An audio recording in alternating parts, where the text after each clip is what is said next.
अगर आप गंदी फिल्मों और मुश्तज़नी से बचने का चैलेंज कर रहे हैं तो सोशल मीडिया की ताकत को भी जान लें, क्योंकि बहुत सारे लोग सोशल मीडिया को ना समझने की वजह से रिलैप्स कर बैठते हैं। नोफैप सफर में सोशल मीडिया का किरदार जानिए इस वीडियो में। मैं हूं वसीम अब्बास और आप देख रहे हैं नोफैप हेल्थ यूट्यूब चैनल।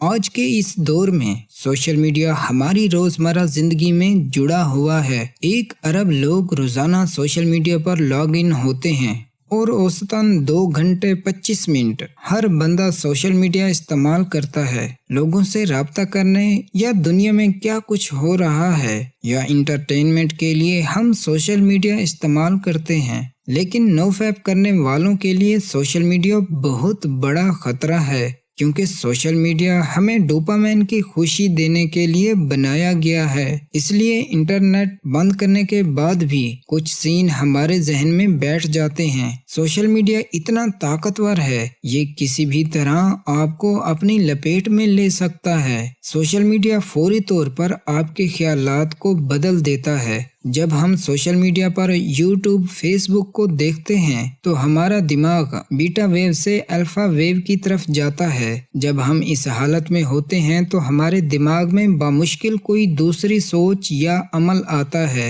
अब बुनियादी नुक्ता ये है कि इस लत के दौरान हम आसानी से मुतासिर हो जाते हैं और हमारे माजी के ख्यालात और अपने नोफैप के सफर को बरकरार रखने का एतमाद आसानी से खत्म हो सकता है। मिसाल के तौर पर आपको फेसबुक या इंस्टाग्राम, यूट्यूब पर किसी पुरकशिश लड़की की झलक नजर आती है तो आपको थोड़ी बहुत कशिश लज्जत महसूस होती है। इसे सॉफ्ट पोर्न कहा जाता है। ये आपके लिए ट्रिगर बन जाता है क्योंकि आपके दिमाग पे असर करता है और इस सीन की झलक लाशऊर में बैठ जाती है। फिर पुरकशिश सीन की झलक किसी न किसी तरह आपको कमजोर कर देती है, जो कि मुश्तज़नी या गंदी फिल्मों की सूरत बन जाती है। यही वजह है कि ये जरूरी है कि नोफैप के दौरान आप सोशल मीडिया से दूर रहें। बदकिस्मती से पोर्न इंडस्ट्री ने सोशल मीडिया के जरिए सार्फिन के जहनों तक रसाई के तरीके ढूंढ लिए हैं। हर तरह के सोशल मीडिया में मुख्तलिफ तरीकों से जिनसी और फाहश मवाद आपके सामने आने का इम्कान होता है। किसी की फाहश पोस्ट,